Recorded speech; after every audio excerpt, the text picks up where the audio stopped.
Muy buenos días, nuestro espíritu vuelve aquí con ustedes y el Padre Cosme nos acompaña.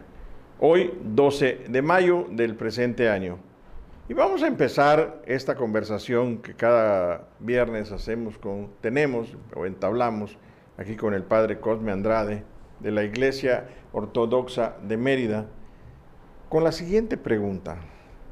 El pozo de Jacob tenía un negro historial debido a que en él las mujeres iban solas a sacar el agua y no faltaban algunos ociosos que se aprovecharan de ellas en la soledad y las abusara, tal como le sucedió a Dina, la hija de Jacob, y Lea. Siquem, hijo de Hamor el hebreo, al ver a la joven Dina, abusó de ella y para cubrir su falta quiso ganarse su favor y habló con Jacob, quien esperó la llegada de sus hijos, quienes enterados del suceso le dieron muerte a Siquem. ¿Cómo está eso, padre? Bueno, efectivamente, el pozo de José, el pozo de Jacob, que Jacob dio a su hijo José, para que de allí tomaran agua él y sus ganados y su gente, pues es un pozo que tiene negro historial, como acaban de mencionar. Porque recordemos que una de las actividades que tenían las mujeres del pasado bíblico era de ir por el agua para surtir el hogar. Y en esta ocasión, pues nos menciona cómo Dina, la hija de Jacob, fue por agua y este hombre Siquem, el hijo de Hamor el hebreo, abusó de ella, en su ociosidad abusó de ella. Y entonces, para congraciarse con ella, quiso ganársela. Pues después de todo esto, ¿qué sucede? Un trauma, ¿verdad? Y ante este trauma, pues él quiso ganársela para sí. Y va y habla con su papá, con Jacob, pidiendo la mano de su hija. Pero el papá, como todo buen papá que es responsable de lo que tiene, de los hijos que Dios le ha dado, adivina que en la cara de su hija hay algo. Hay algo que él no puede descifrar, pero que se está adivinando qué cosa es. Porque si este hombre está pidiendo la mano de su hija, es por algo que ha hecho indebido, ¿sí? Entonces espera que lleguen sus hijos. Cuando sus hijos ya están en la tarde de regreso de sus labores, es cuando él les refiere el suceso.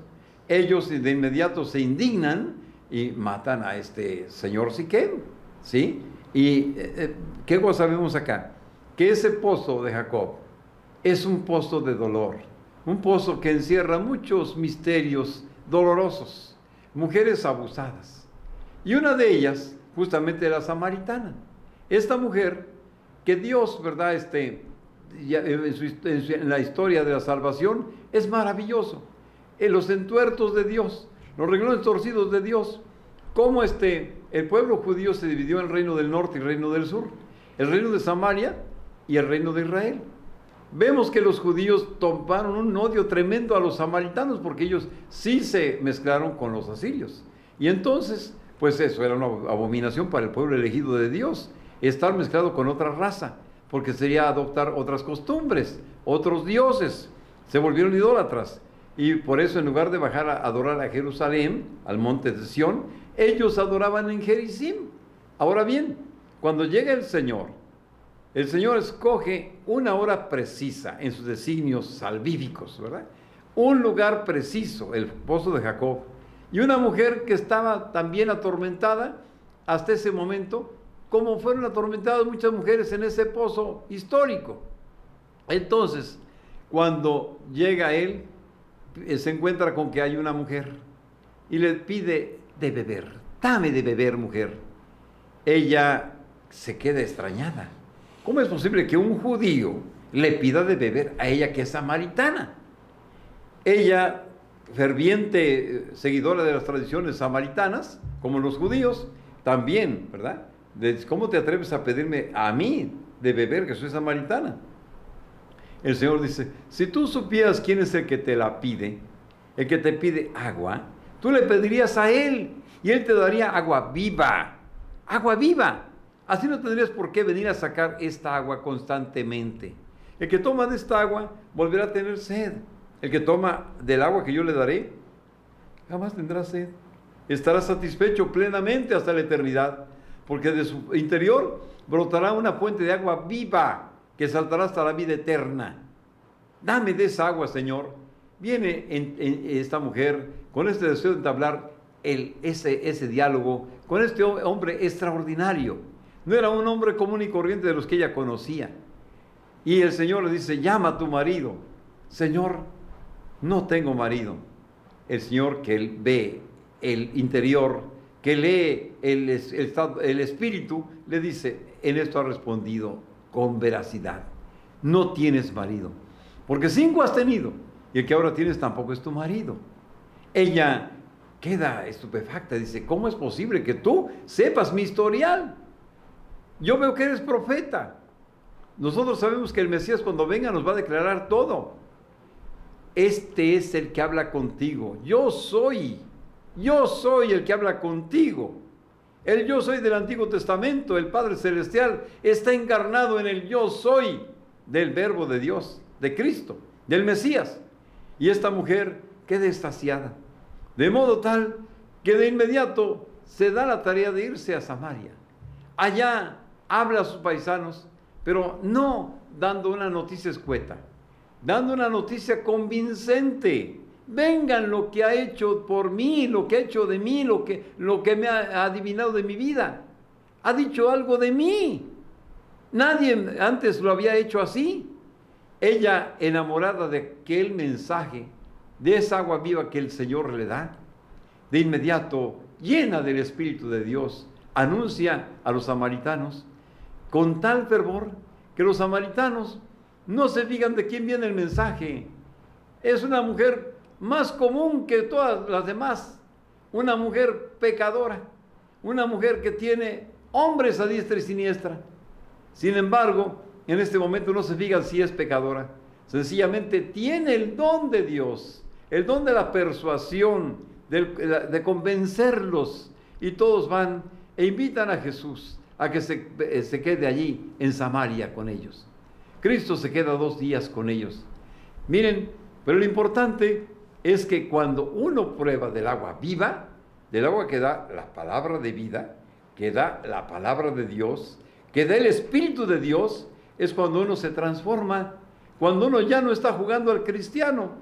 Si jugamos al cristiano, no estamos haciendo ningún papel honroso, ni hermoso, ni trascendente. En cambio, esta mujer, véanla, una mujer pecadora, convence a todo un pueblo, a una ciudad grande de Samaria. ¿Qué significa eso? Que la llenura del Espíritu Santo es la que determina la calidad de vida que vamos a tener. No tenemos la llenura del Espíritu Santo, seremos religiosos. Y un religioso no trasciende, se queda en lo que es. Eso justamente se ha delimitado ser religioso. Y el religioso se empobrece, el religioso no crece. Por eso, si estamos escuchando la palabra de Dios, y en este momento oímos que la samaritana, esa mujer que conversa con el Mesías, y está convencida que es el Mesías porque le ha dicho cosas extraordinarias de su vida, de inmediato, con esa llenura, convierte una ciudad. Nosotros, ¿a quiénes hemos convencido? ¿Hemos convencido a nuestras familias de que sean cristianas? ¿Por qué no las convencemos? Porque obras son amores, no buenas razones. Y lo que tenemos son palabras, pero palabras huecas, vacías, que no tienen el poder de Dios, porque no permitimos que Dios le imprime ese poder a esa palabra.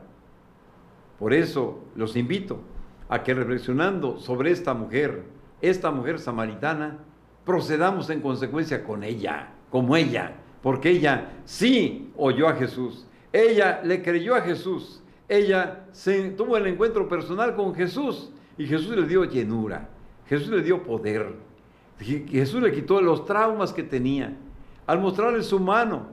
Yo te daré de esa agua viva, es decir, te liberaré de tantos traumas que tienes. 5 maridos has tenido y ninguno ha sido tuyo, ninguno. Pero esta mano que ves que es mi mano, un día estará elevada en la cruz, clavada en la cruz. Allí clavaremos todos tus traumas, de los tuyos y los de mucha gente de buena voluntad, para que allí queden liberados. Puedan ustedes vivir una vida de honor, de dignidad, de poder, de riqueza.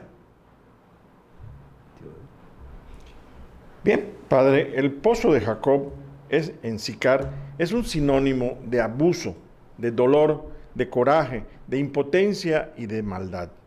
Cristo se encuentra con esta mujer a quien le pide de beber. El problema es más complicado debido a que los judíos y samaritanos se odiaban a muerte. Ella se sorprende cuando Cristo le pide de beber. Cristo le ofrece a cambio agua viva que da la misma felicidad eterna, como usted bien ha dicho. La mujer termina dándole agua del pozo, pero ella es la gran beneficiada, porque a ella se le revela Cristo como Mesías esperado al decir, yo soy el que habla contigo. Padre, todo esto que usted ha relatado tiene un mensaje más allá de lo que es la palabra. ¿Qué es lo que encontramos en ella? ¿Cómo no? Porque quedarnos solamente con el acontecimiento es quedarnos con solamente el cuadro esquemático, con aquel cuadro evangélico muy bello, ¿verdad? Muy tierno. Pero cuando nosotros vemos el trasfondo que encierra, la riqueza que encierra, es cuando nosotros nos sentimos llenos. ¿Por qué? Vemos a Cristo con ese deseo de revelarse a una pecadora, no a un sabio de este mundo, no a un entendido de este mundo, no a una persona que es connotada en este mundo. Por eso en una ocasión Él exclamó, te doy gracias, mi Padre, porque estas cosas del reino, esos misterios, no los has revelado a los sabios y entendidos de este mundo, sino a la gente sencilla. Porque así te plació, Padre, gracias. Entonces, vemos ese trasfondo, cómo el Señor elige a una pecadora con el deseo de levantarse, una pecadora traumatizada por 5 hombres que había tenido, y el 6º que tenía todavía. Entonces, vemos que ese pozo de Jacob, ¿qué significaba? Pozo de amargura, pozo de quebranto, pozo donde la ignominia del varón se ensañaba contra la mujer, ¿sí? Y esta mujer, no cabe duda que fue abusada por muchos, y por esa razón el Señor acude a ella, porque acudiendo a ella para liberarla, está acudiendo a mucha gente que tiene el mismo trauma, el mismo trauma, o diferentes traumas. ¿Para qué? Para que liberados de ellos podamos adorar a Dios en espíritu y en verdad. Estos son los adoradores que busca el Padre. Ese es el meollo de este evangelio, porque ella dice, oye, los judíos dicen que debe adorarse a Dios allá en Jerusalén, y nosotros los samaritanos decimos que en el monte Gerizim. ¿Tú qué opinas? El Señor dice, créeme, y llegó la hora en que adorarán al Padre en espíritu y en verdad, no en este monte ni en aquel. Donde quiera que te encuentres, vas a encontrar la posibilidad de adorar a tu Dios. De hecho, para eso hemos sido creados, para adorar, para servir al Señor. Y en ese servicio no nos quedamos pobres, no nos quedamos esclavizados para servir al Señor de señores y Rey de reyes. Nos quedamos convencidos de la riqueza que tenemos, porque la adoración trae riqueza, la oración trae esplendor, la adoración trae luz, la adoración trae comunión. ¿Qué significa? Él me da de su energía divina y yo le comunico mi energía humana, y de esa manera yo vivo una vida extraordinaria aquí en esta tierra. No tengo una vida ordinaria, extraordinaria. La gente extraordinaria es la gente que vive en Dios, la gente que lo hace en Dios, y no el religioso. El religioso se empobrece, el religioso tiene muy poco que ofrecer, casi nada.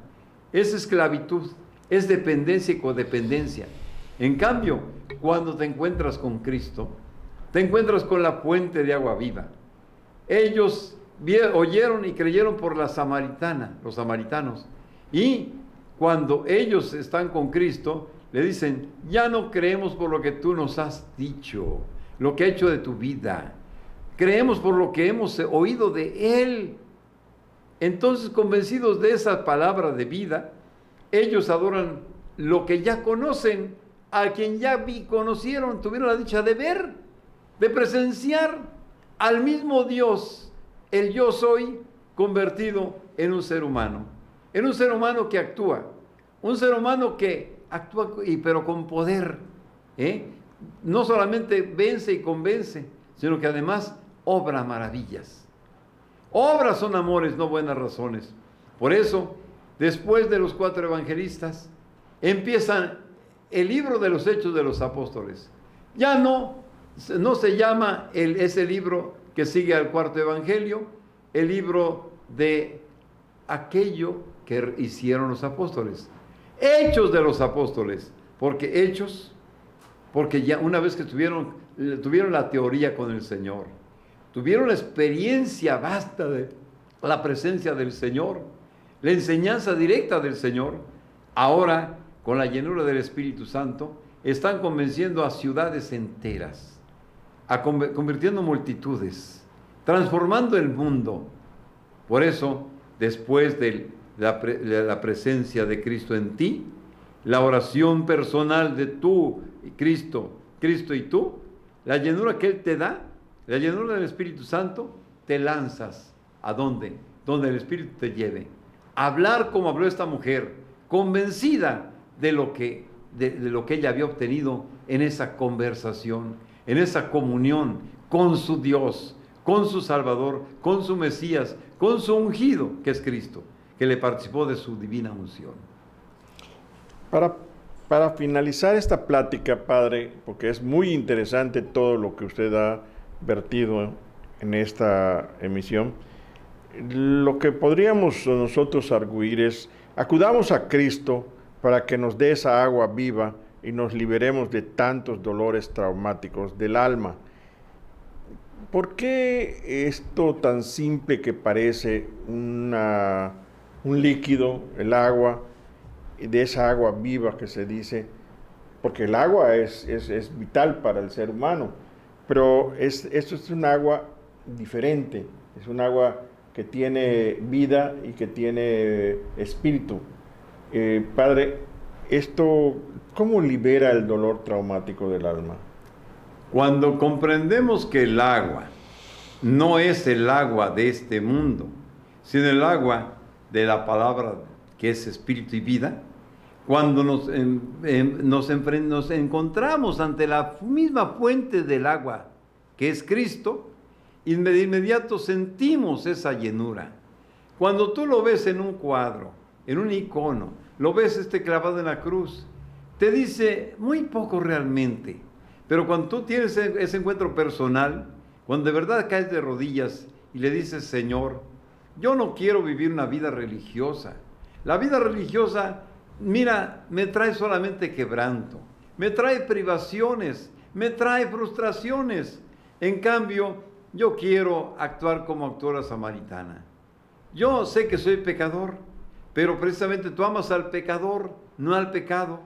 Si amas al pecador, yo soy un pecador. Y como pecador quiero tener la llenura de ti, para que lleno de ti yo sea capaz de tener esa agua viva dentro de mí. Porque esa agua viva, tu divina palabra, salta de mí, del interior de mi ser hasta la eternidad. Y me hace vivir momentos de eternidad aún aquí en la tierra. Porque con los pies bien puestos en la tierra, mi mente y mi corazón en el cielo, y mi actuar constante aquí en este mundo, sea lo que sea, seas profesionista, seas lo que tú seas, empresario, campesino, que seas obrero, lo que seas, pero lo haces con pasión. No te importa lo mucho que tienes o lo poco con lo que cuentas. Lo que importa es la presencia de aquel que lo llena todo.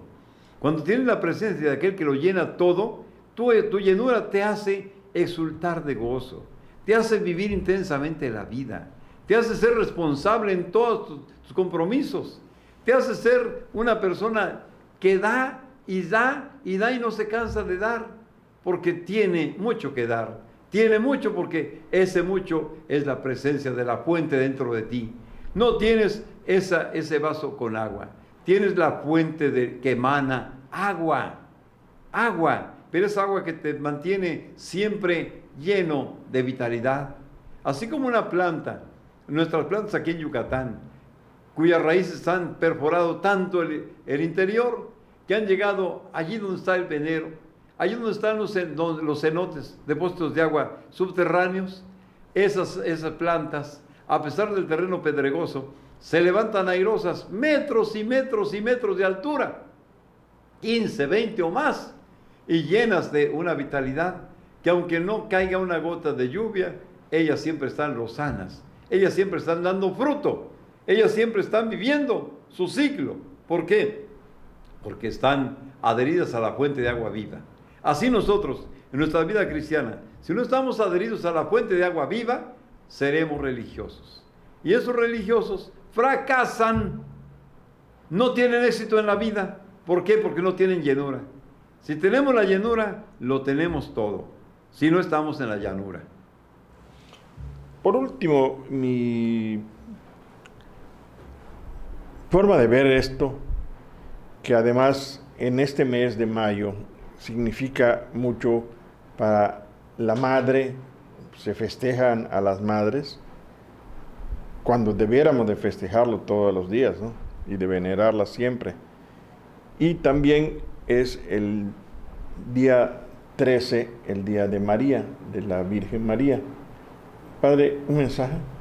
¿Cómo no? Con todo gusto.